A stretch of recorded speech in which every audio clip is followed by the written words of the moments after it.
We got coaches under fire all over the place. Friendly fire in some cases, but they're under fire all over the place. Brian Kelly, people are just selling. They're selling on Brian Kelly. And what's so funny is it's the same folks who sold on him when he got there, but there was this lull, if you'll notice, there was this lull, and that's when people like me started speaking up, because I never really doubted him. I still don't.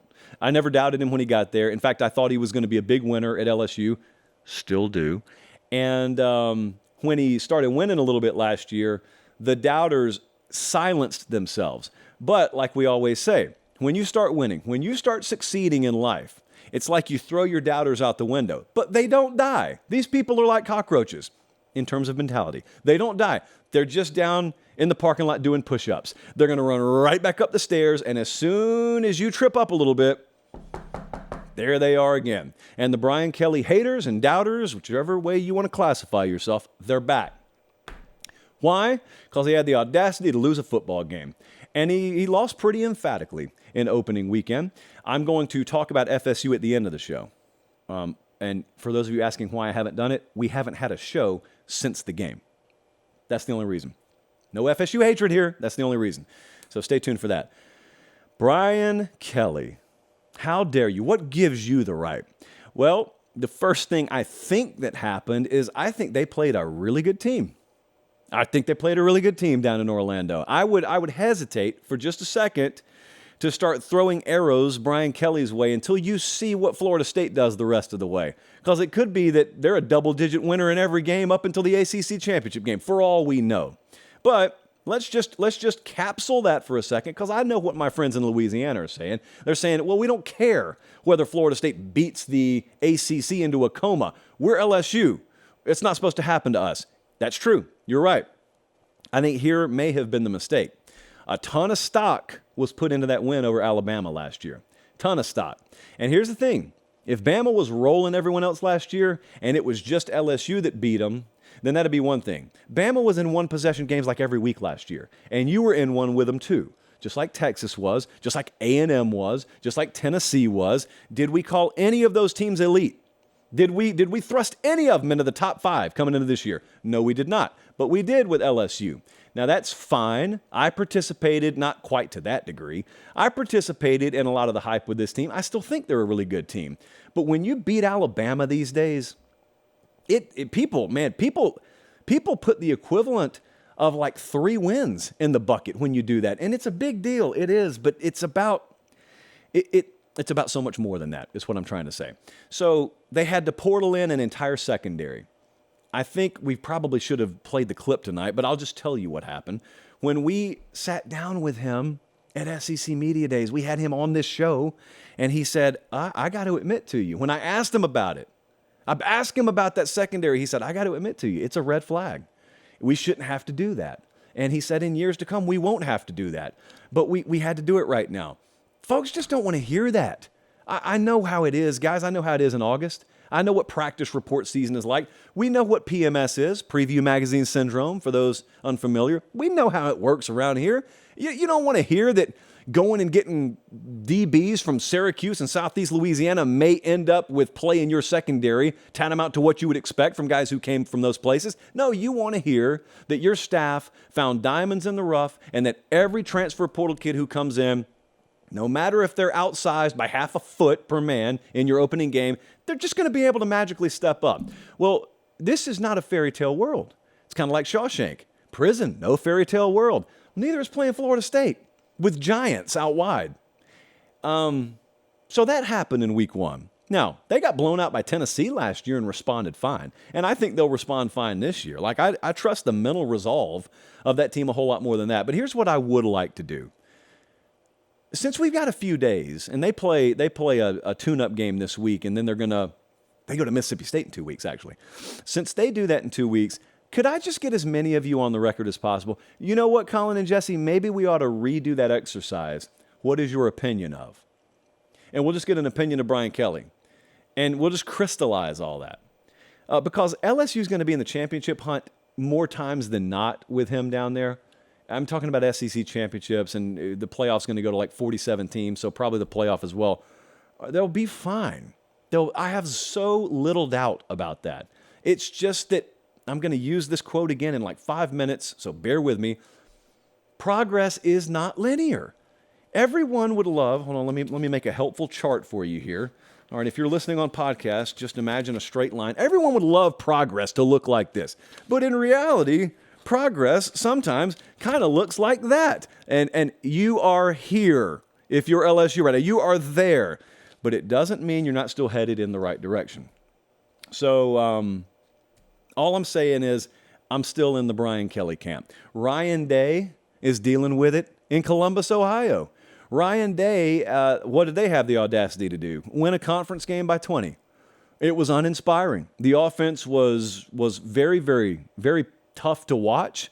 Kyle McCord, very mixed bag of reviews, and some of them are educated reviews, and even those are very lukewarm on him. I don't know how the quarterback situation is going to turn out there. I have a feeling, and this is just my own personal gut instinct, it's not intel from the coaching staff. I think Devin Brown still may factor heavily into that quarterback battle. And they got Youngstown State. They got the Penguins, the old Pings, coming to town this week. So I think that the past 2 years, you've watched them play a certain style, and it's run into a brick wall against Michigan. Okay? So part of that is you got to get better defensively, and they absolutely have, and I think Ohio State could win games defensively this year. But when you haven't done that to this point under a head coach, people never equate that to being his style. So when you win an ugly game, like Kirk Ferentz, if he were to beat Indiana 23-3, Iowa fans would love it. It would be a typical Iowa win, but that's not Ohio State. That's not a typical Ohio State win. The thing is, Ohio State has much better athletes than Iowa does any given year, this year included, but it doesn't matter. It's like the dude on Bucknut said the other day. If we won 42-21, would be fine, but we won 23-3, so we're not fine. I continue to be of the opinion I'd much rather know I got a rock-solid defense and it's offense that Ryan Day and his staff need to round into form, because I trust them to round the offense into a good enough form. It's defense that I wouldn't necessarily always trust them to round into form if it's not already there. Ryan Day's got one of the best winning percentages in college football among active head coaches. It's insanity, some of the criticism that he takes, and I think maybe the further away you get from Columbus, Ohio, the clearer that is. Can we please just give it to the bye week? Can we see Youngstown and Western Kentucky and Notre Dame? I think they're going to be okay. I really do. Dave Aranda, different story. Dave Aranda's at Baylor, obviously. They just got beat by Texas State. They were a 27.5-point favorite, and they got beat by Texas State. And I had my DMs flooded. I meant to talk about this Sunday night. I just didn't have time. I had my DMs flooded. And those DMs said, well, how do you feel about Dave Aranda now? Really snippy. Dare I even say rude? I feel the same way I've always felt about him. Meemaw used to always teach me, have your opinion move at the speed of honey, not the speed of water. Coaches don't change who they are over 4 quarters or even one season all that much. They may learn some things. They may change their minds on things. Like Dave Aranda, if you once believed he was good, he didn't get bad. So you were either wrong about him, which I don't think I was, or good coaches can have bad seasons. Bad coaches rarely have good seasons. Good coaches can't have bad seasons. You know what I think? I think he's still learning how to be a head coach. Folks like Kirby Smart fool y'all into thinking that everyone is just supposed to learn it that quick. They're supposed to adapt that quickly. It's not normal to do that. Kirby Smart is I don't know if he's generational, but he is once in, he's like a 1 in 100 guy, or maybe 1 in 500 guy. Maybe Dave Aranda's just pretty good. Maybe he's pretty good to really good. That kind of guy, of that caliber, at a program like Baylor, do I need to pull the chart out again? I already lost it. Do I need to explain how progress works around here again? It's not going to be linear. It isn't even at the major programs. It really is not going to be at Baylor. He's 20-17. I know that sounds bad for those of you who are, like USC fans. That's Baylor. It's fine. It's fine. It's not good enough because you guys won the conference championship 2 years ago, so you know what's possible there.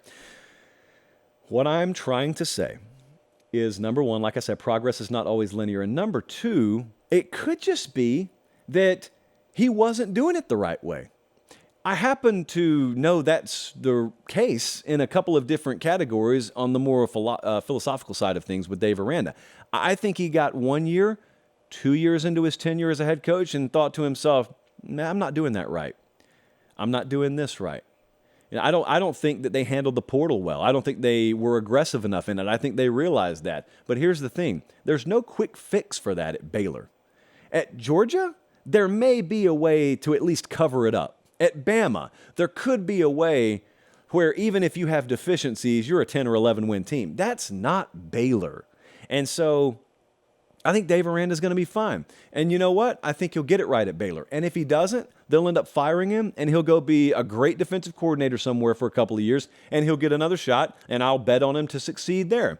Because I think he's wired the right way mentally, and I think he'll get it figured out. So I guess I just defended everyone. Now, here's a quick heads up, little spoiler alert for you. Close your ears if you don't want to know what's going to happen this Saturday. Either Nick Saban or Steve Sarkisian are about to have fire incoming. Sark, if he loses Saturday, will really have to deal with it because even though they're a touchdown dog on the road against the best program in the last 15 years, best head coach of all time, they go in there and lose by 10, people will view it as an indictment on Steve Sarkisian. It'll be crazy, but they'll do it. Now, if he loses 38-3, that's a little bit different.